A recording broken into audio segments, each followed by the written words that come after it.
Good morning, students. You are welcome to CR International Online Study System. आज assignment number 31, 12th art 7 subject history English medium, 6 जून 2020। Topic भक्ति सूफी tradition lesson 6। इसमें हम आज कुछ exercise करने वाले हैं। सबसे पहला क्वेश्चन है, व्हाट डज भक्ति movement mean? A series of Hindu saints and reformers started religious reforms movement which adopted the method of devotion. Bhakti to achieve the salvation, their method of expression of devotion ranked from the routine worship of the deities within the temple and singing, chanting of the devotional composition. इसके अंदर भक्ति और सूफी संतों ने, समाज सुधारकों ने अपने अपने तरीके से धार्मिक सुधार के प्रयास किए। इस दौरान धर्म सुधार आंदोलन चलाए गए। इस दौरान देखा गया कि उनका भक्ति जो मूवमेंट था वह आगे बढ़ा। इसमें उनके विचार प्रकट करने की जो शैली थी उसमें थोड़ा बदलाव आया। लोगों की जो आध्यात्मिक शैली थी या भक्ति शैली थी उसके अंदर बदलाव हुआ। मंदिरों के अंदर देवी और देवताओं के प्रति उनकी जो श्रद्धा और आस्था सामने आई और गा बजा कर के भक्ति संत लोगों को मोटिवेट करने लगे। Who were आलवार्स? आलवार संत दक्षिण भारत के अंदर विष्णु के भक्तों को माना जाता है। खास तौर पे तमिलनाडु के अंदर आलवार संत काफ़ी मात्रा में मिलते हैं। ये लोग विष्णु देवता को प्रमुख देवता मानते हैं। नेक्स्ट क्वेश्चन है, give the name of any 4 well known reformers of भक्ति मूवमेंट। भक्ति आंदोलन के प्रमुख समाज सुधारकों के नाम, जिनमें पहला नाम है रामानंद स्वामी, दूसरा है कबीर, गुरु नानक देव, मीराबाई, दादू दयाल। ऐसे बहुत से नाम हमारे पास हैं। What do you mean by Sufism? सूफीवाद क्या है?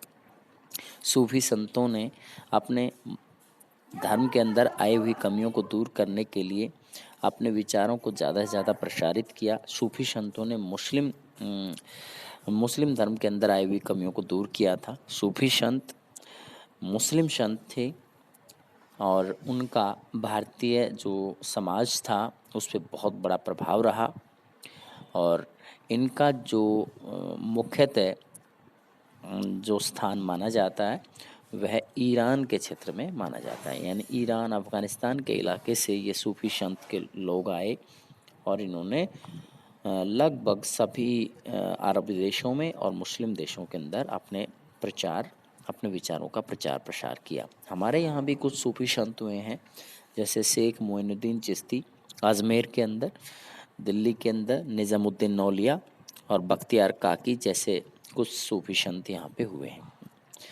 दूसरे धर्म के अंदर भी समाज सुधारक हुए हैं, जैसे गुरु नानक देव जी। धन्यवाद। What is the importance of murshid in Sufi ideology? Next question, question number 5। इसके अंदर सूफीवाद में मुर्शिद किसे कहा जाता है? मुर्शिद गुरु को कहा जाता है। कोई भी कहा जाता है कि अगर जीवन के अंदर सफलता प्राप्त करनी है तो किसी न किसी गुरु का या अपने किसी गाइड की ज़रूरत पड़ती है, यानी जो उसे रास्ता दिखा सके। भगवान मिलना मुश्किल ज़रूर है, लेकिन गुरु की महिमा के द्वारा, गुरु की सहायता के द्वारा उसे प्राप्त किया जा सकता है। An individual must have a religious guide through whom he can communicate with God। क्योंकि बगैर किसी गुरु के और भगवान की प्राप्ति संभव नहीं होती। The Pir is the leader, इसीलिए कहा जाता है कि पीर एक सीढ़ी की तरह होता है, which enables a man to reach the goal of the life। जीवन के लक्ष्य की प्राप्ति में मनुष्य की मदद करता है। डिवोशन टू द मुर्शिद is the worship of the God. और गुरु के प्रति जितना आस्था भाव रहता है वह ईश्वर के प्रति भक्ति का ही एक हिस्सा होता है। धन्यवाद।